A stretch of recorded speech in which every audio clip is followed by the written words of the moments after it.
Welcome back to another very special episode of Bog Panda. I'm Dr. Mike, and tonight we're going to talk about If I Did It, Confessions of the Killer by O.J. Simpson.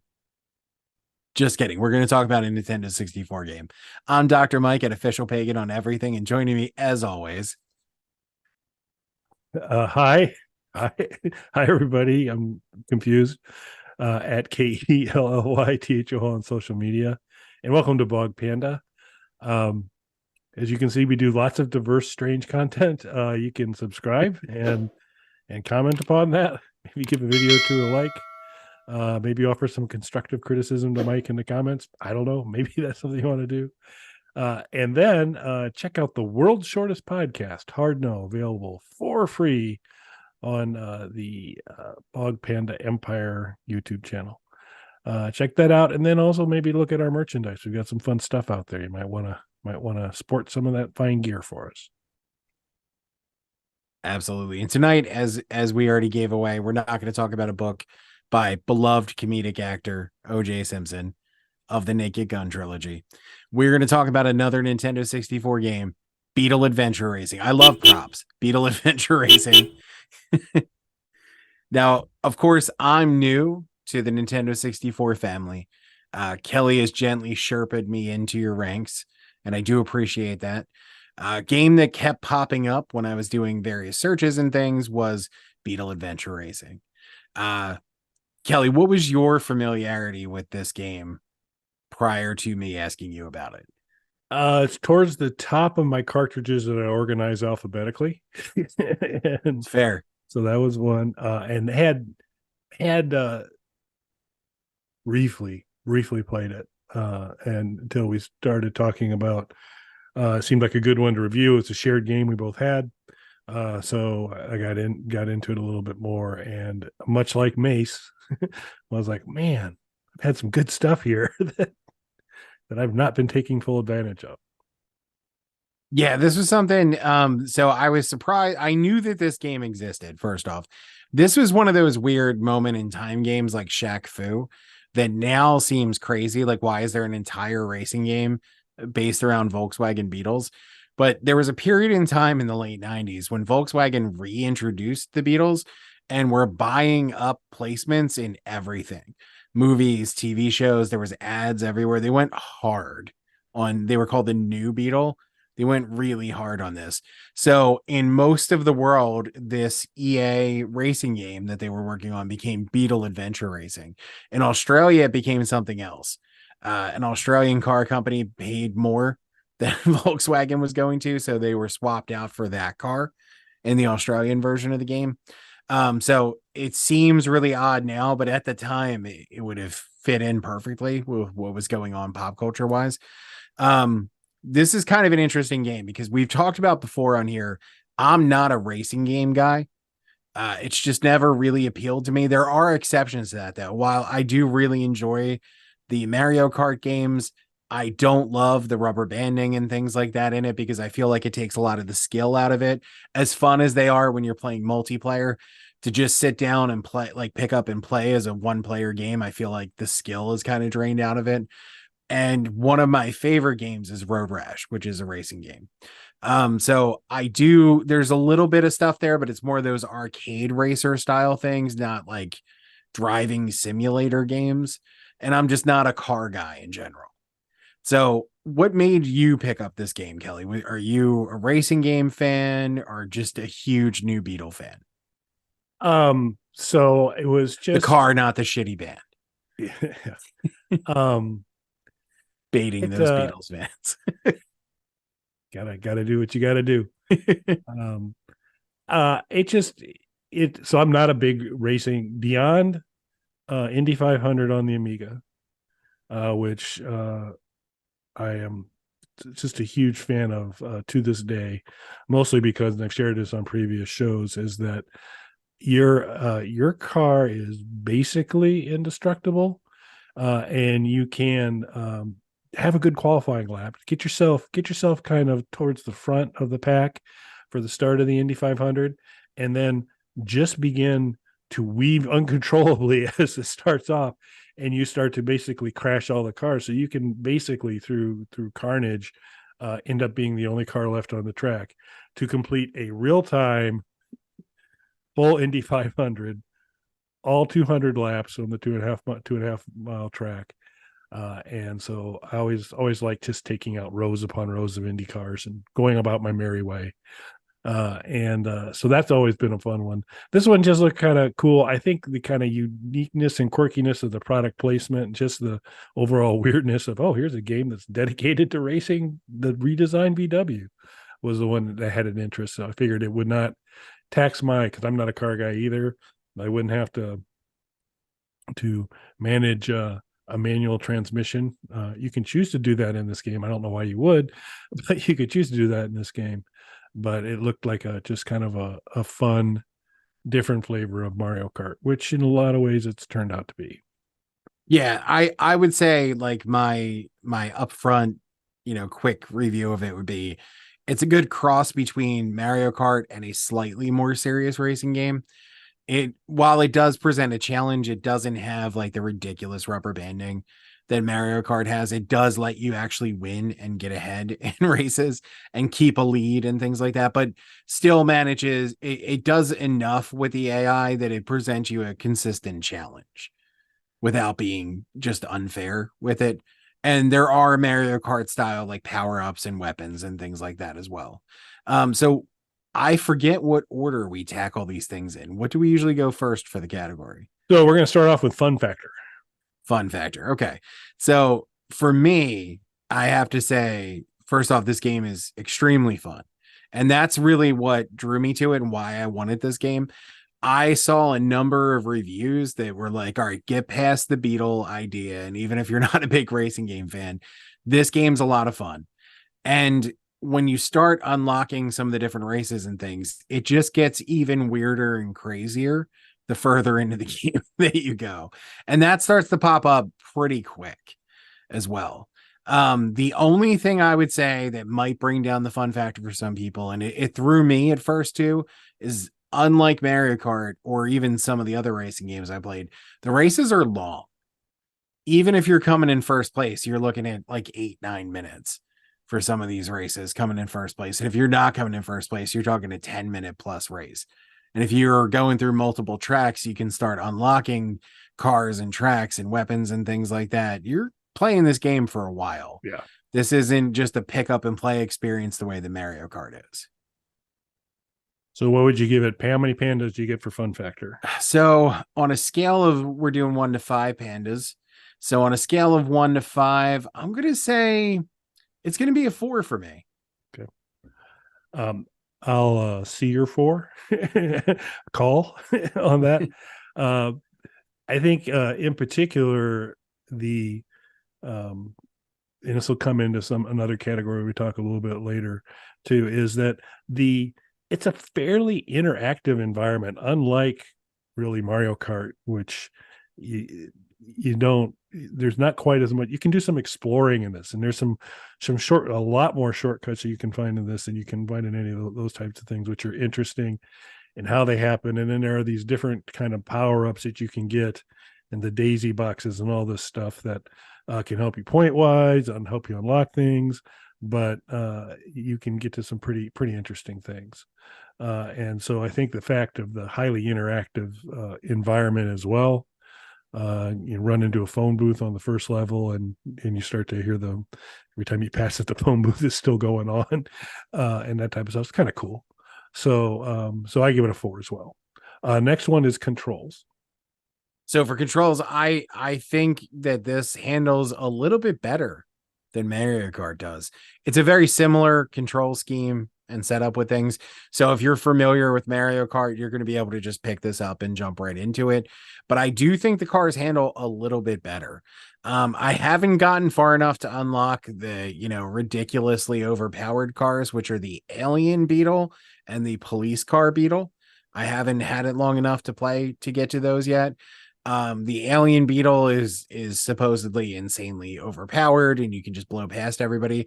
The Police Car Beetle looks really interesting because you can pull cars over by turning your siren on, which it's got to be interesting in the middle of a race.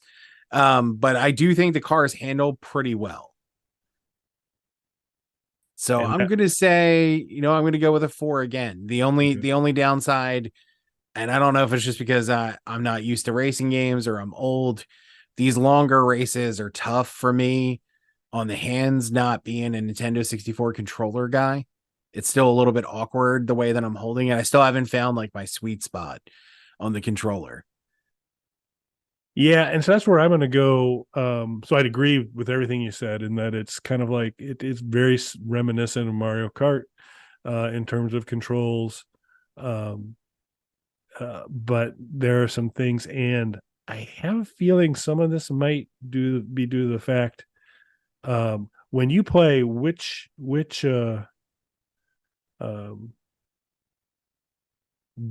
hand do you use the joystick with? Which thumb do you use the joystick with?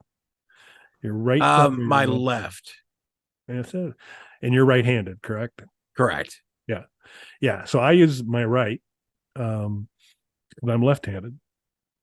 And so I just think that's kind of how this stuff works out on there. But the only reason I'm going down to 3 on controls is that it seems to be a little biased against us lefties, in that the left upper uh, trigger on the Nintendo joystick will allow you to like jump in front of the pack. If your timing is just right at the beginning when the light turns green to go and you hit that, all of a sudden you can just basically leapfrog to the front of the pack and get a nice jump start on stuff. So there's a couple of times where that comes in handy, which is nearly impossible to get to if you're kind of if or at least very difficult for me. I had to like really reposition the joystick to get over to it on there. So I just felt that it didn't take us left-handers in mind. They do offer some different options for how the controller is configured, but it's still driven with that deep biased right hand fascist God's world chosen that we people. live in. And we're tired of keeping the lefties down, giving us the rounded scissors when we're in grade school. Not cool, not cool, folks. But so I have a little bit of issue with that. I did try to flip it. I thought, you know what? I bet you if I use that trigger on the bottom for my accelerator, I'm going to do a lot better. I was wrong. It was possibly the worst mistake I had ever made. So I quickly went back to their default controller is good, just biased against left-handers. Next up will be difficulty. And again, reminder for folks, this isn't one is too easy and 5 is too hard. It's that is it the right level of difficulty for repeat enjoyment? Just do you feel challenged but not? And if it's way too hard or way too easy, that would be a 1. If they've just nailed it exactly right, it's going to keep you coming back and keep you challenged. That's a 5. So this is the one I'm going to dip a little bit for. It's going to be a 3 for difficulty, and it comes to back to the long races for me. I do think that there's fairness and it's fair and balanced, like Fox News.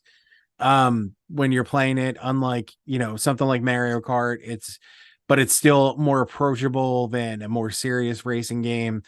But the longer races, and especially for somebody like me who's new to the Nintendo 64 controller and still kind of getting used to that, it's just tough on the hands to really find the right grip for everything. It's just still a little bit awkward for me, and these longer races don't help that. So it might go up if I were to re-review this later, but for right now, that's going to be a 3 just because of that. Also, you do have to unlock almost everything in the game. When you initially start, you only have a few cars and there's only 2 racetracks available. So you have to play through the game, unlock almost everything. Obviously, invest in a memory card if you're going to be playing this game.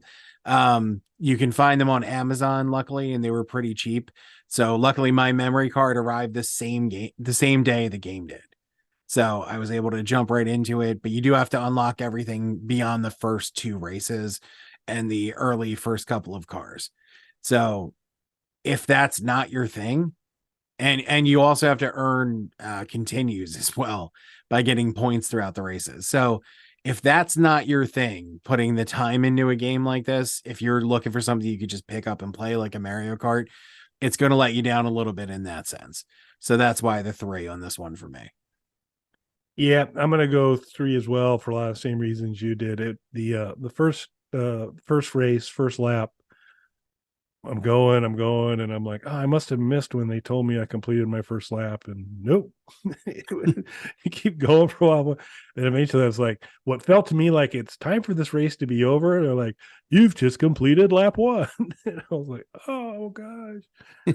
It is. They are long, so you get into these championships where you've got to kind of continue to progress through tracks. You're looking at a pretty significant time investment to kind of wield your way through there. So um, I'd go with a 3 as well. So next category is replay ability. So replay for me, this is, like every game on the Nintendo 64, the strength in a Nintendo 64 as a newcomer so far is absolutely the multiplayer experience, and this delivers that as well. Not only can you play on courses, but they give you like sort of battle arenas that you can play on doing multiplayer, very similar to the Mario Kart battles, but with weapons and everything. You get missiles and all that good stuff. Super fun to play, especially once you kind of get the controls down. Um, so replayability there, just like everything on Nintendo 64, the multiplayer experience, tons of replay value. But unlike Mario Kart, to use that as sort of the baseline for racing on there, I feel like there's more replay value in the single player mode on this because there's so much to unlock and there's so much to go through. I mean, you play through those first two courses, and the first one looks really nice and you're going through everything. The second one, very quickly, you start to realize there are multiple paths, as Kelly had mentioned. So that brings you back to check some of that stuff out. Not only are there multiple paths through there, they're not all shortcuts. Some of them will give you extra points and items, but actually set you back in the race. So there's some strategy in there. And for me, I wanted to go back and even just replay those first two races right away, just so I could kind of check out some of the other environments and things like that. It's not like in Mario Kart, if I miss the one shortcut in the race, I'm like, I have to go back and play that race right now. Like these are completely different paths through some of these tracks. And then of course, unlocking stuff. I know it doesn't sound like a lot, unlocking a different race, but just the first thing you unlock, the third course, takes you through an area inspired by Jurassic Park, where you go through the gates and there's even a T-Rex that tears through the electrified fence and swoops down in front of the car and everything. It's a lot of fun, and it will make you want to come try those different routes and see what the next race has. So I'm going to go a 5. Yeah, I'll make a compelling argument. I'm going 4, but for many of the same reasons, because it's definitely, um, there's a lot of stuff that you successfully win you win the race on the first track, great, but there's just so much more you could do, so much more you could see. But you weren't just doing a straight race. You're like, oh, let me kind of swing off to the left here early on, and all of a sudden you're kind of in this backlot area and a bunch of extra bonus points and stuff like that, or crashing through a barn or some other places there. So there are kind of lots of neat little extra areas. I don't uh, I don't feel like I like to explore. There's basically an explore level to it. I don't have to say I have to get every single bonus everywhere, although that's beneficial for you to do and that helps you on certain things. But just that whole process of exploring and seeing different things makes it super easy. I think you make an excellent point, which is, obviously the strength of Nintendo 64 from a replayability standpoint comes in when you've got somebody else you're playing against, and you can do some pretty fun stuff that way. But I think you're also dead on that this offers some of that same kind of feeling for single player because of the alternative paths and the bonuses and all that good stuff. So I'll go with a 4 for that. So finally, visual appeal. Oh, by the way, that Jurassic Park track, I'm massively overcorrect when I do a racing game. It's a bad habit of mine, and that's a bad course for me. Yeah, once I hit the lava, that was rough. It's all over for me in terms of like, man, I spent a lot of time in the lava. Um, but finally, visual appeal. Again, this is kind of given the limitations of that. I would, and so you did have the experience of playing this upscaled HDMI, right? Yes. So I got to imagine that was probably a plus. But what's your what you calling visual appeal? So I'm gonna go again. We're basing the visuals off of the hardware. So I'm gonna go a 5 for it. Not only does everything look pretty clean and crisp, which again isn't what Nintendo 64 is known for. It uses Nintendo 64. They tend, because of the limitations on the cart size and the limitations on the textures that are built-in memory for the system, they tend to use a lot of blur filters on things. Most of the games do this. There's not a ton of that in here. Most everything looks pretty crisp, and it's not too like blocky or underdeveloped looking. Everything looks really good. And then there's some really cool like little touches, and not just the stuff that's in the background, like going through the cave with the crystals and the T-Rex and all that stuff. It's not just that. There's little things like reflections on the car windshield and all that stuff that even like some PlayStation games didn't have that level of detail, which from a visual standpoint was a much more powerful system and had a lot more memory dedicated to things like how many polygons that could push and how many textures that could have on screen and things like that. So to see that kind of level of detail on a machine that really doesn't do that and isn't known for that, if we're basing it off of the hardware, I'm gonna have to go a 5. I will too. It's a low 5, but it's a 5 in terms of, because I kind of bounce back and forth between 4 and 5 on this. But I mean, they sold me on giving them a 5 with the T-Rex. I'm cruising through this new level, and all of a sudden I get kind of Jurassic Park arcade game quality T-Rex coming at me on a Nintendo 64. So I thought, oh, that's pretty good, guys. And it while it's still, there are obviously, limitations with the 64 in terms of what it can do visually. You get a lot of diverse environments all pulled off pretty well. Yeah, and it doesn't even have like another thing the Nintendo 64 is known for is using fog to cover up the short draw distances. There's a little bit of that, but not a ton of it. And they hide it fairly well using the brush and using, the snow in certain levels and things like that. So, I mean, working within the constraints of the Nintendo 64, I think this looks excellent. So the end results are, for Mike on Beetle Adventure Racing, 21 pandas. For Kelly, 19 pandas. So another strong performance there. So we will be including in the show notes all the games we've ranked so far, how they did panda wise. You'll get those points in there as well. So let us know if you've enjoyed it. And I mean, it also looks like things like the PC version of this game introduced even kind of more goodies, like I think a VW bus and some stuff like that you could actually incorporate in. So it'd be pretty cool. But the Nintendo 64 version, aces as far as we're concerned. So anything else, sir? No, I would be curious to see the Australian version. From what I've read, though, it is the exact same game, just with the cars swapped out. It doesn't bring any new content or anything with it. But I'd be curious just as a novelty to check it out.